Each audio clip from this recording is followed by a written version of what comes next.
What's up, everyone? You're watching Skolage documentaries. My name is Ankush, and today I'm here with my friend Archit Jain, who is an architect, soon to be an architect.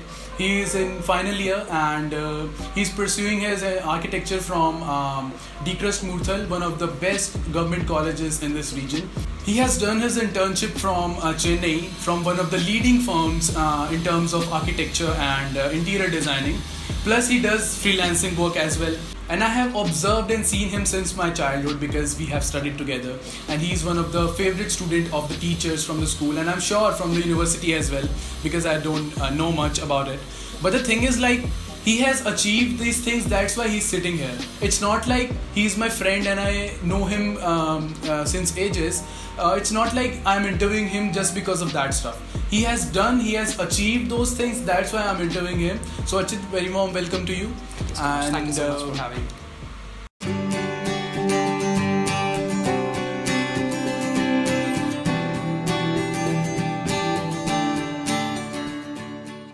So first of all, tell me, like, is there someone from your family in the Indian Army?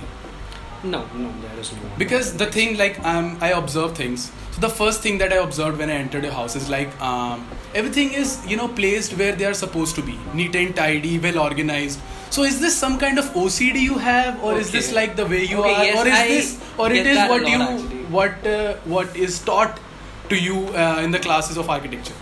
No, it's not been exactly taught, but if you say so, then yes, I might have some sort of OCD. Mm-hmm. Like I get that a lot, to be very honest. It's not, but sometimes I think it's not OCD. It's just I like things to be perfect. Like they are supposed to be kept perfect.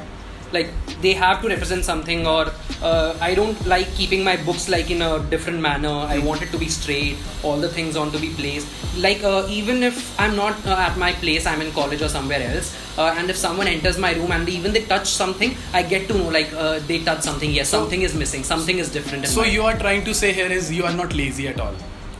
So what? Okay, tell me one thing. Yeah. For example, if you're having a cup of coffee or a tea at your study table, you just have it, and do you leave it there, or you just pick it up and put it in the kitchen for washing, or someone else, your mom or the maid like sometimes while working I might be lazy. If I'm working on something, it's like there itself for the whole night, and I don't like put it in the kitchen, back in the kitchen. But yes, sometimes I'm lazy, but not all the time. So Archit, basically tell me what is the word architecture or architect means. And people usually get confused between architect and architecture. And even I before speaking it, I think in my mind 3-4 times what particular word. And even I'm not at the end I'm not sure either I said it correct or not. Okay, so like if you call me who I am, I'm an architect. Mm-hmm. But what I do, that is architecture. Okay. So basically, what we are doing is called architecture. But as a profession, what we do, that we are called as architect. Okay. Just like an engineer and engineering. Yes. Okay. Yes. What you people do is engineering. Mm-hmm. But if I call you who you are an engineer. So people usually get confused between architecture and interior designing. So what is the basic difference between these two? Okay, it's both of the things are like interconnected to each other. Mm-hmm. Interior designing is a part of architecture. Okay.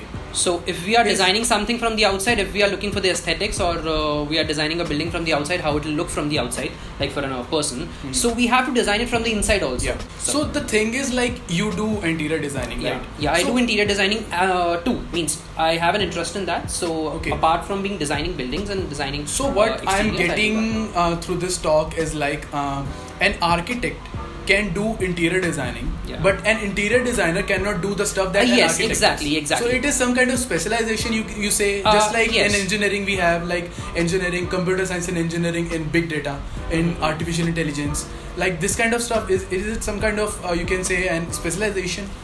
Yes, like even after your 12th, if you are going into interior designing, you are just being an interior designer. Okay. But as an architect, we are taught interior designing as well. Okay. In our bachelor's degree for that is for like 5 years. So there is a subject we study interior designing, and after that even like for masters we can get into interior designing at the particular field. Yeah, at a particular field means we get a specialization in that. So Archit, most of your school friends, your classmates, those who are studying with you from since nursery, so they went to either engineering, including me, and or either to doctorate or to you can say a commerce field. So when was the first time that it clicked in your mind that you want to be and pursue studies in architecture? Okay. First of all, though, I'm not the only architect in my family. I'm the fifth one here. Okay. So I have my other cousins also who like pursue architecture and they are professionals now. I guess from the beginning itself means when I learned about what architecture is, I had some interest to it, but I never thought of pursuing it as a profession, that I'll be a professional in that field or something. But I made this decision that yes, I want to be an architect. I want to do architecture as a profession. It occurred to me when I was in 9th standard, I guess. Yes, when I was in 9th standard. So even after that, when I was in 11th, I was preparing for engineering exams. So my parents put me into these coachings and all to study, to prepare for JEE and all. But then in the 11th, I did that. But 12th, I made my mind up ki no, I don't want to do this. Let's skip this all. I don't want these coachings. Because this is one of the most crucial decisions that you make for your life, and it might change your life, it might put you down, or it might give you a boost to reach to the newer heights. Yes. So I was even amazed that there was not even a single student from our batch who got into architecture. One was there, our classmate Divyansh was there. Yes. He might be happy, watching this video. Yeah, of course. So it's nice. It's good to be an architect. I'm not saying other professions are not good, but it was my dream. I wanted to become an architect, so it's happening now. I'm happy about it. That's the thing. I remember a couple of months ago, we started a helpline on Skolage website, not on calls and all, but on Skolage website we started one career guidance helpline. So many of the students, they are asking what profession is better for us, what is the most earning profession. This is the most frequent question we get. Okay, so one thing that I always used to reply, most of the time I reply them, everyone is asking the same question: how can we earn more? How can what profession is better for us?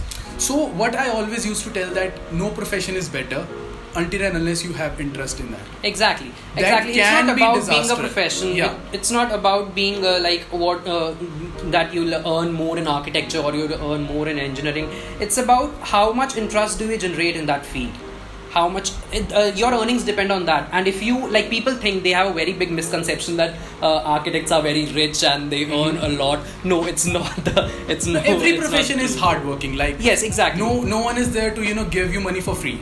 You have to work for them, or else you have to start your business. Then also you have to work to bring that business to the newer heights. You should be confident enough to choose your career, and that's the most crucial decision that you make. For starters, everyone thought that architecture is a very big profession. It's a good profession and you earn a lot, but it's not like that. Once we get into it, now we know that yes, we have to struggle a lot.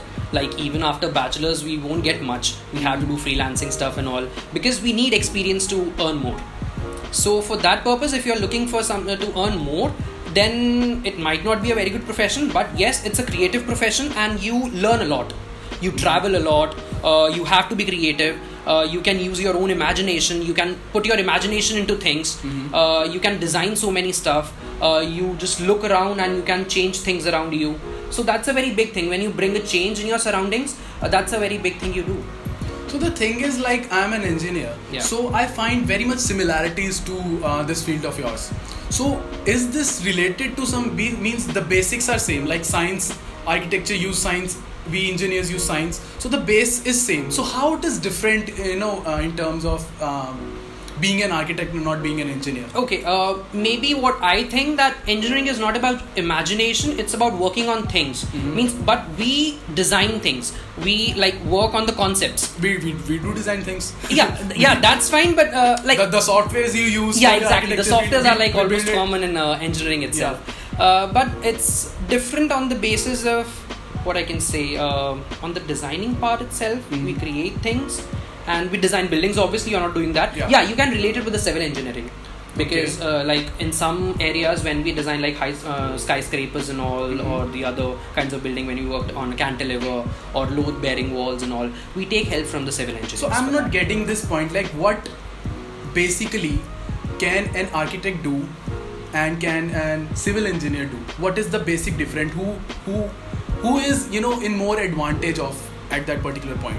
Okay, to see the funny part out of it, like civil engineers are people, what people call it in colleges, that they only are there to make roads and stuff. Okay. And we design things and we design buildings. So we think that civil engineers work under us, but no, it's a job of both like collaboration kind of collaboration, yes, it's a sort of a collaboration with an engineer and an architect, because an architect, on some level, architect cannot work without the help of an engineer. Like in every office, even when I was on my internship in Chennai, even our office has a civil engineer with us. So all the constraints and all the technical work was done by him. That yes, if we design something, we have to get it approved from a civil engineer. That if it's possible, if it's if it's gonna last for how long, or the mixtures and the cantilevers, the load bearing walls, how much load it can What's take. a cantilever? Cantilever, it's like if you hang a slab, it's supported from only one side. Okay. From the other side, it's in the air. Okay. So that is what a cantilever is. So this is basic science. What I'm getting. Yeah, exactly. We work on science itself. There is one thing we call Vastu. But if we like study more about Vastu, it's science itself. It's nothing else. It's just science. Nothing. So one of our designers, you know, who designs, you know, social media stuff or so, I do, but we have one person also. So he called you a couple of weeks ago. Yeah. So he asked about your logo. To send us the logos, we have to design the poster for this interview. So the thing is, like, even I realized that the initial alphabets of the word architect are the initial alphabets of your name. Yeah. Not the initial, but the full name is like. Yeah, right it's like from the Archit, just you have to add ECT to it, so it becomes an that's really a fascinating thing that I have, you know. Yeah, it's just a very coincidence actually, to be very honest. When did you realize this thing? Like, okay, I guess we were taught this word architect when we were in 4th or 5th standard, and it was like for a 4th or 5th standard student, it's a very big spelling to learn. We have spell bee competitions. And yes. This word is like asked a lot of times. So in the initial days, I used to learn this word this way. Like first I had to write my name, and then I have just to add ECT. So you realized this at the first time, at the first place. And then I like, when it was like, I thought yes, it can be something like more than that. So when I get into this profession, when I start learning architecture, so I thought, why not make it my logo or something? Why not make it a thing out of it, like Archit, and then I have to just add ECT to it, and it'll become. Because nowadays, like for freelancers like you have, I also do freelancing. I do photography, I do videography. So the thing is, like, a logo is necessary, and a creative logo is necessary to showcase your skills and showcase your work, so that people can hire you, because you are not an individual firm.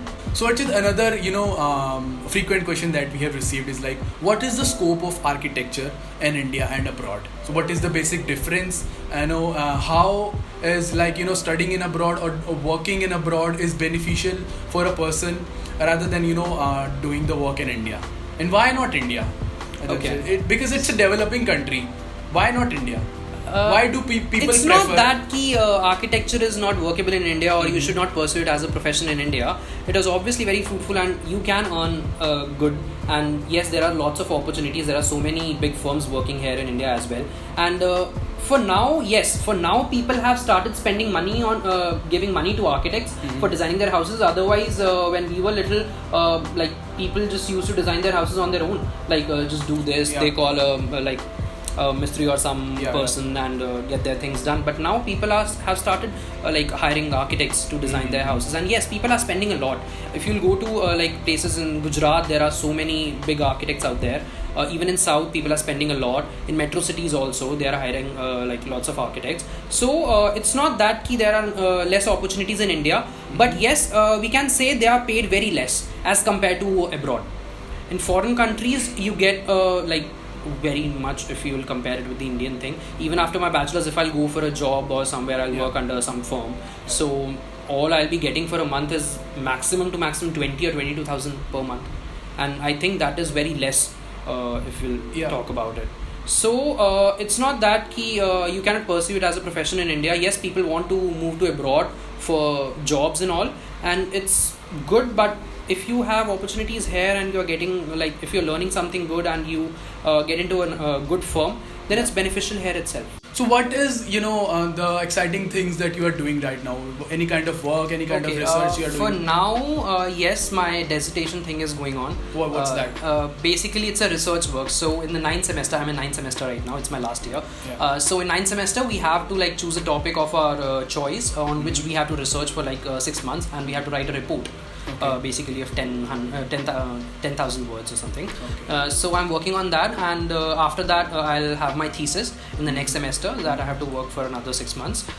So now I'm working on the dissertation thing. So the thing I have chosen for that is spirituality and architecture. Okay, what's the meaning of basically, okay. So when we talk about spirituality, the first thing that comes in everyone's mind is like, for a Hindu it might be a temple or something. Yeah. For a Muslim it might be a mosque. For a Sikh it might be a Gurudwara or something. So, but what exactly spirituality is? I don't think so that spirituality is only about like religion. Yeah. No, why it should be, yes, I agree that yes, religion is one of its main component, but I think that it's more about ourselves, about inner perspective, how we can control our body, how we can control our mind, how we can control our anxieties, how we can bring peace to ourselves. So how the spirituality thing, that component of spirituality can be connected to architecture, and what kind of spaces that we can create which bring that spiritual sense in us. How we get connected to both of them. So basically I'm working on the interrelation between both the spirituality and the architecture. So for my thesis, I'll be designing some kind of building or a space that is that focuses on that part of the concept. I'm very much close to technology. I love technology and I don't disrespect it at all. So similarly, you are close to the monuments and the buildings, the old ancient things. So there is one like habit of Indians, like they go to any places and they are still like, they scratch their names on it, they ruin the walls, they just split on it, the pan and gutka, they eat it, and they are like killing the inner beauty of that particular place. So how do you feel about it? It's very disgusting, like it's very irritating even, like not only for me, for everybody else also. Yeah, even it's not a very good foreigners, practice. Those who visit, Yes, to exactly. see our culture. It's a very disgraceful thing for the nation itself. Yeah. Like why people are ruining their heritage itself. Because conserving a heritage site is not an easy task. Like so many people are there who are working day and night on preserving all these things. Yeah. So people should stop this thing.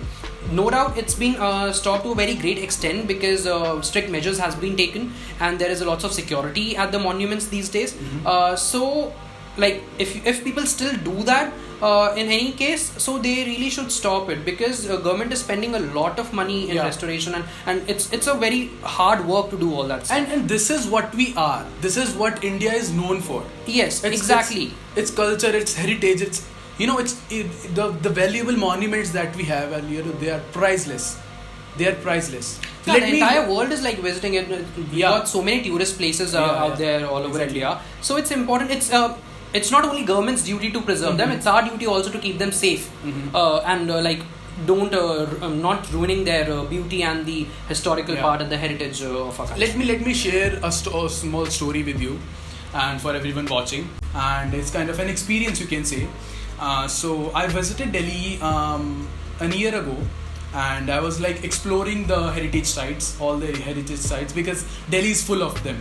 And so there is one common thing happening in that, in all the monuments that we have, is like people or the couples there, they scratch their names on those precious walls, and they are built like hundreds of years ago, and they scratch their names. I don't know what kind of way is this to express your love towards your partner. Let me know in the comments, like, do you really feel pleased when your partner scratches your name along with his or her name with a heart signature out there and with an arrow going there? Is that a good way to express your love? Is there any other way to express your love? I mean, there was like everyone out there people were doing in front of me. People Yeah, were it's very doing. disgusting. I visited there, Kurukshetra. There is one ancient monument, you can say, the Sheikh Chili tomb. Yeah. So it's in Kurukshetra, and it's well, in the core of the city. I went with my friends, and there was one professional model as well. I went there for a photo shoot, and the Sheikh Chili's tomb was there, and just just the wall beside that tomb is like everyone has scratched their names like hell. Yeah, there's lots of graffiti. Yeah, and it was like till the person can reach. After a particular height, it was very beautiful. Yeah, like you said, the same thing happened with me also. I've observed things like that. Like people do stuff like that. They eat gutkhas and they like spit it anywhere they like, Yeah. and it's very disgraceful. It's really disgusting. I don't know why people do that. Exactly. But it's like very Strict measures have been taken, and more needs to be taken to yeah, overcome exactly. this kind of stuff. It's not about like only the measures and the strict measures to be taken. Yeah. It's about the awareness also. Yeah, like exactly. people should be aware about it, and they should understand. Yeah. It depends on They their should respect understanding. what we have. Respect what we have. Yes, exactly. What our ancestors gave us. Yeah. Yes. So what are the mandatory exams that you have to give and to have to prepare for art? Like first of all, you have to be from the science stream, Yeah. obviously, Yeah. And maths is very compulsory in the field. Mhm. Like after, if you are a non-medical student or you have like maths with that, obviously you will be having maths. So you can prepare for NATA. NATA is one of the major exams. Then Jain introduced two exams now. Like one is for the B art, that's the old one. We Okay. also it was there in our times also, and now they've introduced the B planning itself. The B planning is also there, so it depends like if you want to do architecture or you want to get into the planning thing. So Ajay, thank you so much for having us today, and it was really a very informative video for me as well and for everyone watching here. Yeah, And I really want to thank you first of all for like having me here, and your entire team of Skolage, and you're working day and night on this, and Yeah. it's a very great work you are doing. Like I hope you're like I can help you in any ways in the future itself, and the Skolage team is doing great these days, and I wish you all the very best. Thank you for so your much. future. Thank you. So that's all for today. I hope you enjoyed the video, and you might have gained some kind of, you can say, knowledge about this field and to other fields as well. So this video is not about you should pursue your career in architecture only. This video is just for those who are wondering what architecture is and how you can be a better architect. This video was all about that. So share this video with among those who are about to complete their schooling and those who are thinking to be an architect, and how this video might be helpful for them. So thank you guys, thank you so much for watching, and do subscribe to the channel if you are new, and make sure you hit that like button if you really enjoyed the video. Thank you so much. Keep watching, keep smiling, and we'll be back soon. Thanks.